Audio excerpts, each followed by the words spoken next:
Chapter 5. The Mental Universe. A quote from the Kybalion: "The universe is mental, held in the mind of the All." The All is spirit. But what is spirit? This question cannot be answered for the reason that its definition is practically that of the All, which cannot be explained or defined. Spirit is simply a name that men give to the highest conception of infinite living mind. It means the real essence. It means living mind, as much superior to life and mind as we know them, as the latter are superior to mechanical energy and matter. Spirit transcends our understanding, and we use the term merely that we may think of or speak of the All. For the purposes of thought and understanding, we are justified in thinking of spirit as infinite living mind, at the same time acknowledging that we cannot fully understand it. We must either do this or stop thinking of the matter at all.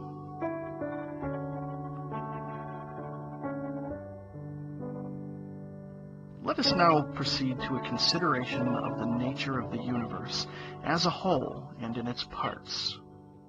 What is the universe? We've all seen that there can be nothing outside of the All. Then, is the universe the All? No, this cannot be, because the universe seems to be made up of many and is constantly changing. In other ways, it doesn't measure up to the ideas that we are compelled to accept regarding the All, as stated in our last lesson. Then if the universe be not the All, then it must be nothing, such is the inevitable conclusion of the mind at first thought. But this will not satisfy the question, for we are sensible of the existence of the universe. Then, if the universe is neither the All nor nothing, what can it be? Let us examine this question.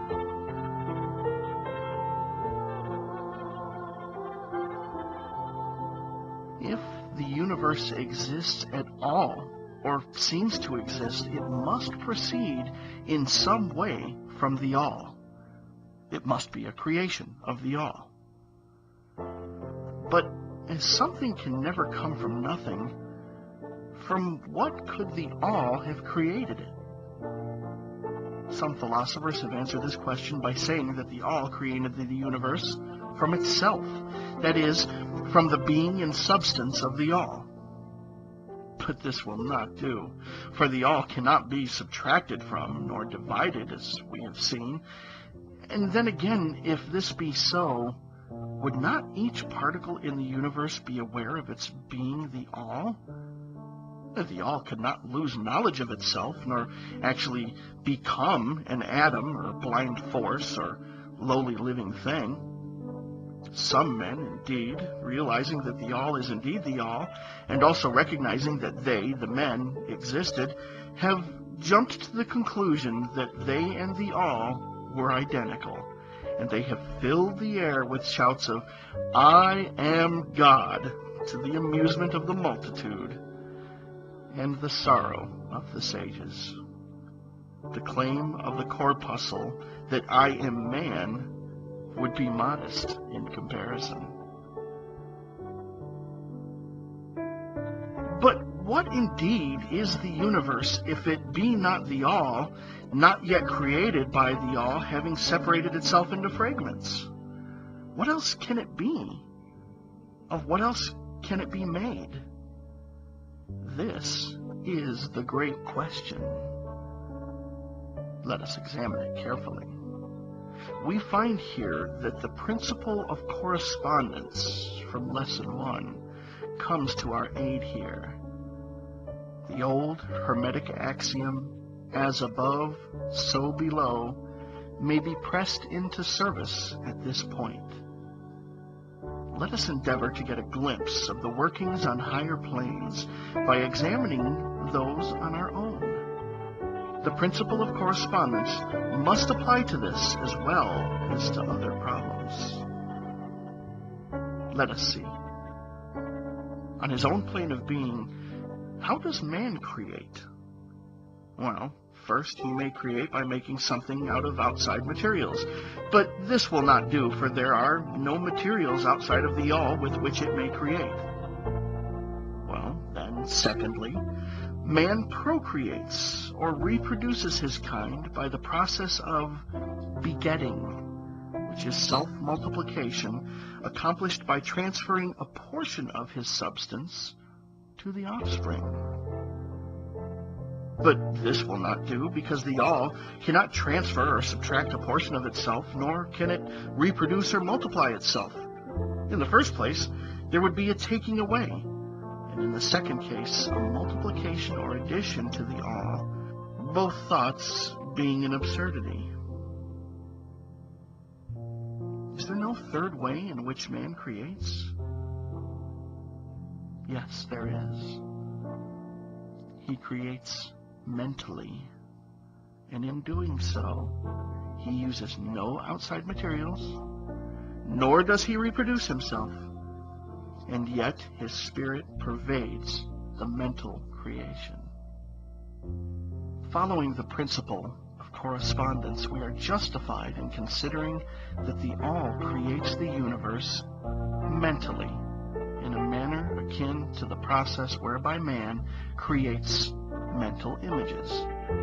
And here is where the report of reason tallies precisely with the report of the illumined, as shown by their teachings and writings. Such are the teachings of the wise men. Such was the teaching of Hermes.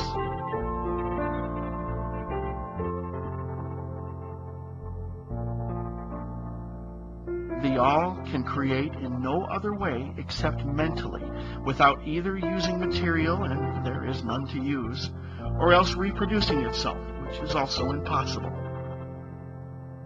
There is no escape from this conclusion of the reason, which, as we have said, agrees with the highest teachings of the illumined. Just as you, student, may create a universe of your own in your mentality, so does the all create universes in its own mentality. But your universe, it's the mental creation of a finite mind, whereas that of the all is the creation of an infinite.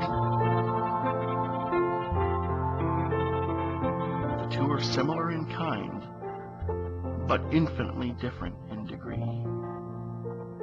We shall examine more closely into the process of creation and manifestation as we proceed. But this is the point to fix in your minds at this stage. The universe and all it contains is a mental creation of the all. Verily indeed, all is mind.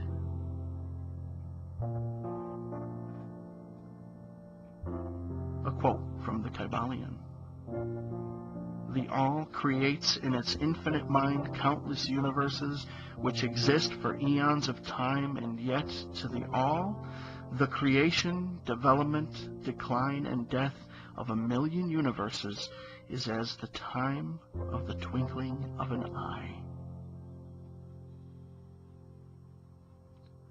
The principle of gender, see Lesson 1 and other lessons to follow, is manifested on all planes of life, material, mental, and spiritual.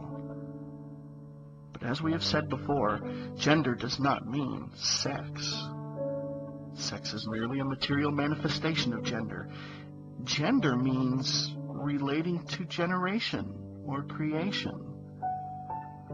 And wherever anything is generated or created on any plane, the principle of gender must be manifested. And this is true.